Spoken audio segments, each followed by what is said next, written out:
Well, hello. It's Umaya Harhildit. How you guys doing? Anyways, oh my God, I feel sick. I want to throw up about the shit that I've just been analyzing, the last few weeks, and especially like the last couple of days, right? Now that we have the whole Diddy thing going on and that whole, what do you call it, debauchery and, um, freak off show, yeah. It's very European, in it? It's very French, yeah, form of art. Yeah, freak offs, circus show, the lunatic show. You know what I'm saying? Anyways, so there's also another story here in the UK, right, about this BBC presenter where he was found. This is around the pandemic time, right? A few years ago, he was found with having possession of I want to say pornography. It's not fucking pornography. It's not art. It's not fucking art. Yeah, it's not. Is fucking he was caught with images of child abuse on his phone, his WhatsApp, and all that baloney. And today, his sentencing was going on, but the last couple of days he's been released. Yeah, basically he just got a slap on the wrist, and that's it, and they let him go. And citing mental health and like whatever bullshit that they wanna, give him the excuse. But then I remember another story, right, about this guy also that worked for the BBC. His name is Schofield. I think BBC and ITV, he worked for them. And he was caught having an affair um, with a younger crew member, yeah, a guy. And he came out and he was like, "Oh, I'm gay." Mind you, he was married for 27 years and his wife said she had no idea. And then come to find out, when he started having this affair with this boy, yeah, he was 15 years old. The boy was 15 years old. We're talking about a freaking 70-year-old man, right? Same bullshit again with this guy. And I'm like, oh my God, they are trying to convince us to see these things, yeah? The whole Sodom and Gomorrah story, they want us to see it as an art form, a way to express yourself, you know? Because it's like pornography, it's an art. And I'm like, where the fuck is this shit coming from? Like, this whole society is just fucking illiterate then at this point, you know? Yes, they can read and write, but they're fucking illiterate. They don't know what is art. Like, they want everyone to feel that it's alright, it's normal to have these type of art, you know? You've seen how movies gotten dirty over the years, right? Because I remember when I was growing up, and I'm not even that freaking old, yeah? I remember when I was growing up, it usually used to be like a kiss, and then before you knew, you'd find the couple in bed, but there was no nakedness, you couldn't see nothing. It was just assumed that they had sex, right? And then over time, the last fucking 20 years, shit is just, or 30 years, shit is just gone off the rails. Like the fucking asylum, lunatic asylum is just opened up, and all the sick ones are out, you know?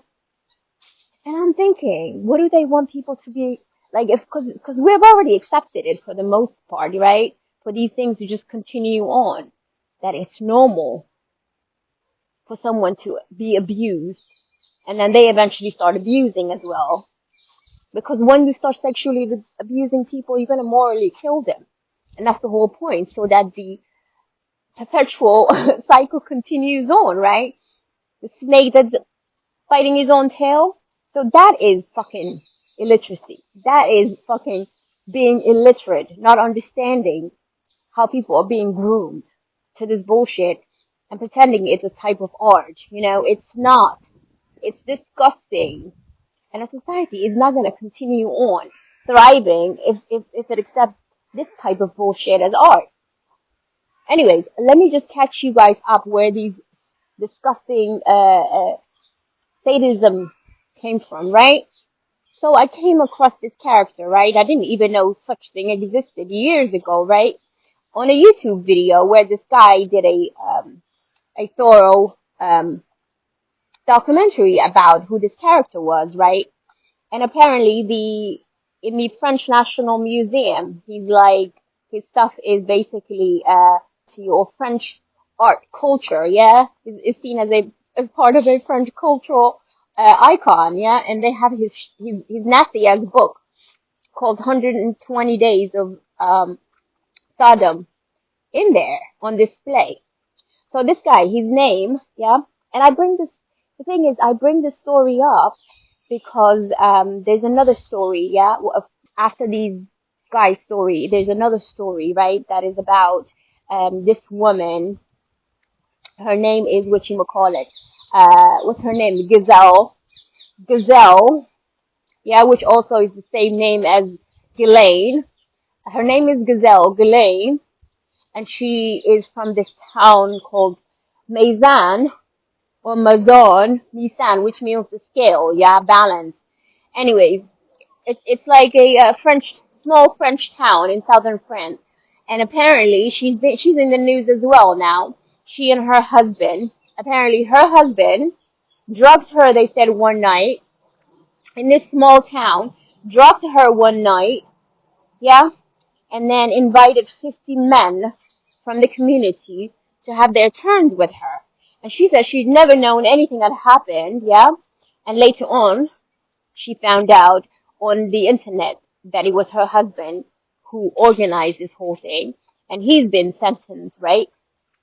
And she is like, all the feminists are going, woo, woo, woo, you know? They're all jumping for joy. And I'm thinking something is off about that story because it didn't make any sense to me. Because I remember this guy from the BBC, what's his name, Schofield. I remember he had a woman on his program, who said that she wanted to sleep with 40 men for her 40th birthday, and her husband agreed, and he was gonna watch everything. So who's to say that's not exactly what happened in this Maison place, yeah? Because this small French town, Maison, Maison, whatever the fuck it's called, Mazan, is the birthplace, yeah, and where the guy that's called Marquis de Sade, yeah, that sodomist guy, where he actually grew up. There's a chateau there, a big castle. He was an elitist, so his family was well-off family. And it was the same town. It's the same fucking town. So it's the same tale coming back. Or they wrote this shit and we're all reenacting. Yeah, all these people are just reenacting to the fucking piece of shit of art that is written, I guess. So let me just catch you up on this guy. So Marquis de Sade, his full name was Donation Alfonso Francois, was the 18th century French writer and philosopher known for his controversial and sexual explicit works. His writings often explore themes of erotica, violence, yeah, and sadomasochism, leading to his name becoming synonymous with extreme and taboo subjects. Dusadet's works were highly controversial in his time and continue to spark debate and discussion today. He spent a significant portion of his life in prison or in mental asylums due to the scandalous nature of his writing and his libertine lifestyle. Y'all hear this? Y'all fucking hear this? Because I know everyone is in their little hole, yeah? In their little God good, and they don't see the whole picture. But this shit is playing out in our faces, yeah?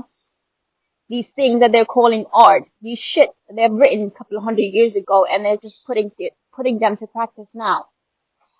There's also a historical account, right, that suggests that Marquis de Sade, engaged in sexually aggressive behaviors towards other prisoners during his time in prison.